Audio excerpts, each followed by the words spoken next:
I need to tell you about an animal that holds hands while it sleeps. Not because it's trained to, not because someone taught it, because if it doesn't, it might drift away from the one it loves in the middle of the night. So it reaches out, finds the other one, holds on, and sleeps. This is the sea otter, and I promise you, by the time this is over, it will be your favorite animal. You never thought to have a favorite animal. The sweetest survival story on Earth. Sea otters live along the coastlines of the northern Pacific Ocean, from California up through Alaska and across to Russia and Japan. They spend almost their entire lives in the water. They eat there, they sleep there, they give birth there, they raise their pups there. The only time a sea otter comes onto land is when it's sick, injured, or occasionally when a pup is too young to handle the waves. And they do all of this without the one thing you'd assume a marine mammal needs to stay warm in cold Pacific water. They have no blubber, no fat layer under the skin like seals and whales use to insulate themselves. Instead, they have fur, the densest fur of any animal on Earth, up to 1 million hairs per square inch. For comparison, a human has about 100,000 hairs on their entire head. The sea otter has that many in every single square inch of its body. And keeping that fur clean and dry is quite literally a matter of life and death.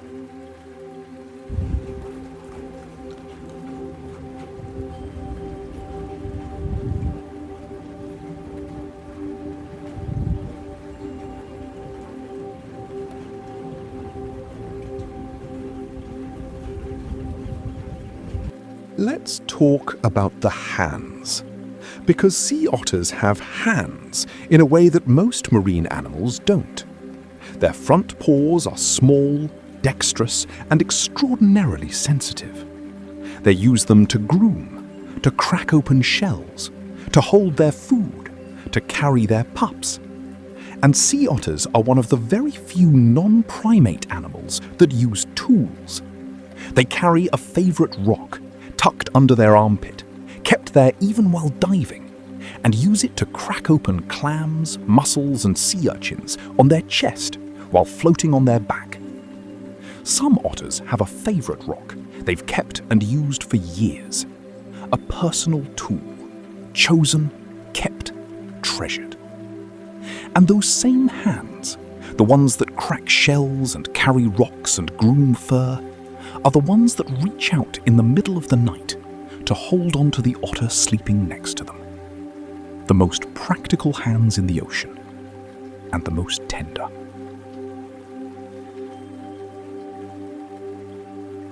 Here's where the sea otter story gets bigger than just one animal. Sea otters eat sea urchins, a lot of sea urchins. An adult sea otter eats up to 25% of its body weight in food every single day, because without blubber, it needs to generate heat through metabolism constantly. And sea urchins eat kelp.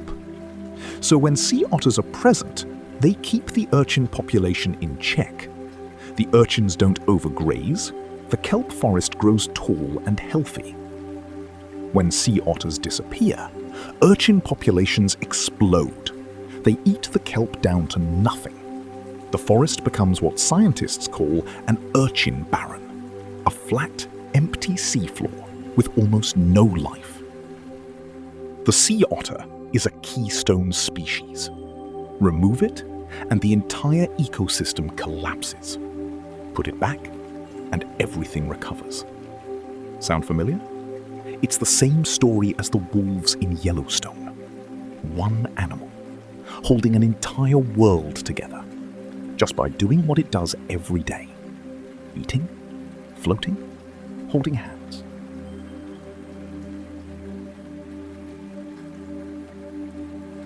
Sea otters sleep in groups called rafts. And a raft is exactly what it sounds like. A floating community of otters drifting together on the surface, often in a kelp bed that gives them something to anchor to. Within a raft, otters hold hands, not just pairs, sometimes chains of otters, all connected, so no one drifts away while everyone sleeps.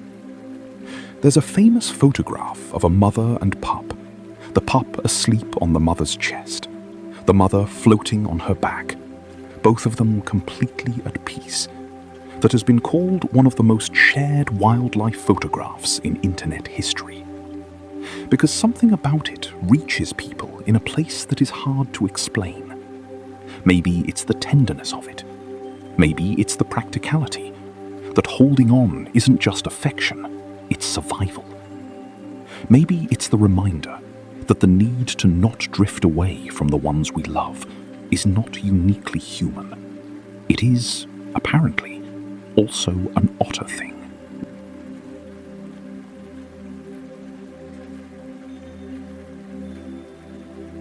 In the 18th and 19th centuries, sea otters were hunted almost to extinction.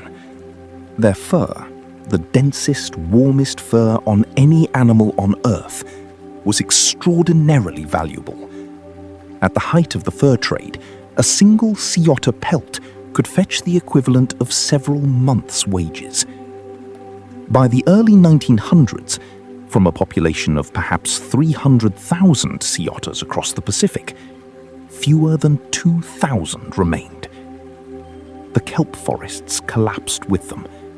The coastlines changed. The ecosystems fell apart. In 1911, an international treaty finally banned sea otter hunting. And slowly, incredibly slowly, they came back. There are now approximately 125,000 sea otters in the world, which sounds like a lot, until you remember there used to be 300,000. They are still listed as endangered. They are still recovering. But they are here. But yet, the world is stranger and more wonderful than we give it credit for. Stay curious. We'll see you in the next one.